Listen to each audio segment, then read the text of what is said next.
अस्सलाम वालेकुम रहमतुल्लाहि व बरकातुहू। अल्लाहुम्मा सल्ली अला मोहम्मद व अला आले मोहम्मद सल्लल्लाहु अलैहि वसल्लम। दुरूद पाक वो मुबारक अमल है जो इंसान की ज़िंदगी में ऐसे रास्ते खोल देता है जहाँ अक्ल भी जवाब दे जाती है।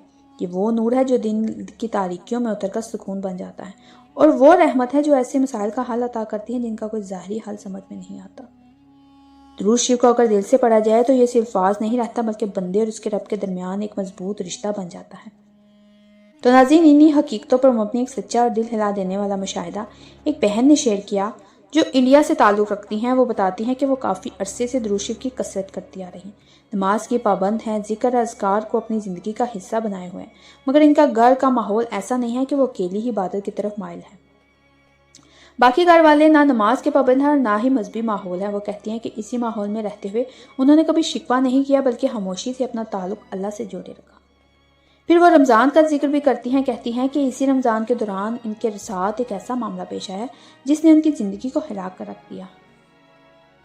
कहती हैं अचानक उनके सर में शदीद दर्द शुरू हो गया, ऐसा दर्द जो आम सर दर्द नहीं था, बल्कि जैसे सर की नसें हिल रही हों, जैसे दिमाग के अंदर मुसलसल कोई अरताश हो रहा हो। वो बताती हैं कि जब वो उठती तो सर चकराने लगता, बैठती तो लगता जैसे ज़मीन घूम रही हो। और वो इस कैफियत को यूं बयान करती हैं कि जैसे कोई तेज़ रफ्तार ट्रेन बहुत करीब से गुजर जाए और इसकी आवाज़ और अरताश इंसान के वजूद को हिला दे। बिल्कुल वैसा ही शोर और हलचल उनके सर के अंदर मुसलसल जारी रहती थी। एक लम्हे के लिए भी सुकून नसीब नहीं होता था, ना दिन में ना रात में। वो कहती हैं कि मैंने हर वो दुआ पढ़ी जो मुझे याद थी, हर वजीफ़ा आजमाया, हर जिक्र किया, मगर दर्द कम होने के बजाय बढ़ता ही जा रहा था। यहाँ तक कि रात को सोते वक्त भी दिल में खौफ होता कि अगर मैं लेट गई और फिर उठ बैठी तो शायद ये तकलीफ मज़ीद बढ़ जाएगी। उनका कहना है कि उनके घर का माहौल ऐसा था कि ख़वातीन को डॉक्टर के पास ले जाना आसान नहीं था। इसी वजह से वो तब्बी इलाज भी नहीं करवा पा रही थी। वो अंदर ही अंदर टूटती जा रही थी। जिस्मानी तकलीफ के साथ साथ ज़हनी दबाव भी बढ़ता जा रहा था। वो कहती हैं कि मैं मसलसल दुरूद शरीफ पढ़ रही थी, मगर दिल में एक अजीब सी कैफियत थी। मुझे लगता था कि मैं बहुत गुनाहगार हूँ, शायद इसीलिए मेरी दुआएं कबूल नहीं हो रही, शायद इसीलिए कोई जिक्र असर नहीं कर रहा। ये एहसास मुझे अंदर से खाए जा रहा था। पूरा रमज़ान इसी तकलीफ में गुजर गया। रोज़े, इबादत सब कुछ था, मगर सर का दर्द हर लम्हा साथ था। एक एक नस जैसे दिमाग में शोर मचा रही। और फिर वो बताती हैं कि रमज़ान के आखिरी दिन थे, शायद 1 या 2 दिन बाकी था। एक रात वो इसी तकलीफ के आलम में सोई और उसी रात उन्होंने एक अजीब और मानी हैज ख्वाब देखा। ख्वाब में उन्होंने देखा कि एक लड़की है जिससे बिल्कुल वही मर्ज है जो इन्हें है। इसका भी सर इस तरह हिल रहा है, उसके चेहरे पर भी वही तकलीफ है। वो लड़की बेचैन है। वो कहती है कि ख्वाब में मैंने इस लड़की से कहा कि तुम दुरूद शरीफ पढ़ो और इस्तगफार करो। तो वो लड़की कहती है कि इस्तगफार तो बहुत बड़ी चीज़ है, इससे तो सब कुछ ठीक हो जाता है। मगर मैं ख्वाब में भी दुरूद शरीफ पर जोर देती रही। मैं इससे कहती रही कि तुम दुरूद शरीफ कसरत से पढ़ो।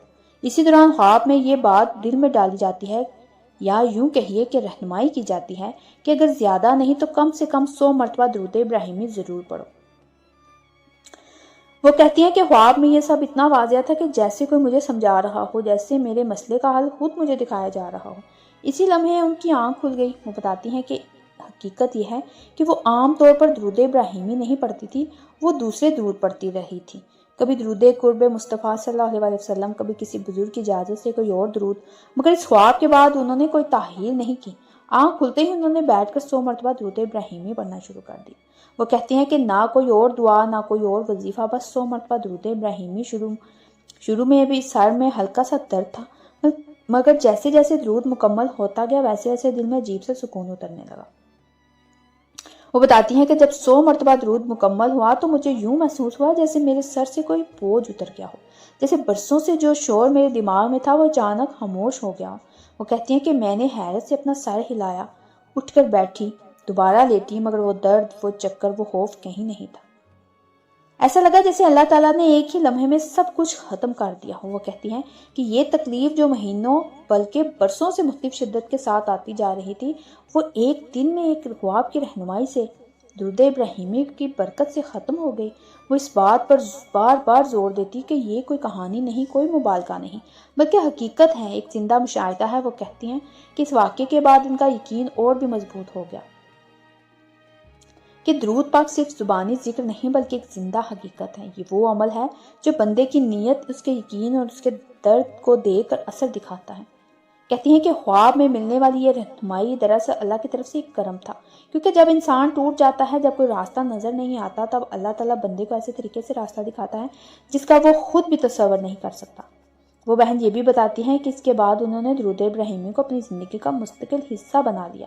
اب اسے صرف مشکل کے وقت نہیں بلکہ شکر کے طور پر بھی پڑھتی ہیں، کیونکہ انہوں نے اپنی آنکھوں سے دیکھ لیا کہ جب درود پاک دل سے پڑھا جائے تو اللہ تعالیٰ خواب کے ذریعے بھی رہنمائی فرما دیتا ہے، اور وہ مسئلہ جس کا کوئی حل نظر نہیں آتا پل بھر میں ختم ہو جاتا ہے۔ کہتی ہیں کہ آج بھی اگر کبھی کوئی تکلیف، کوئی پریشانی، کوئی خوف دل میں آتا ہے تو وہ سب سے پہلے درود ابراہیمی کی طرف رجوع کرتی ہیں، کیونکہ انہیں یقین ہو چکا ہے کہ درود پاک وہ دروازہ ہے جو کبھی بند نہیں ہوتا ہے، یہ وہ راستہ ہے جو ہر حال میں اللہ کی رحمت تک لے جاتا ہے۔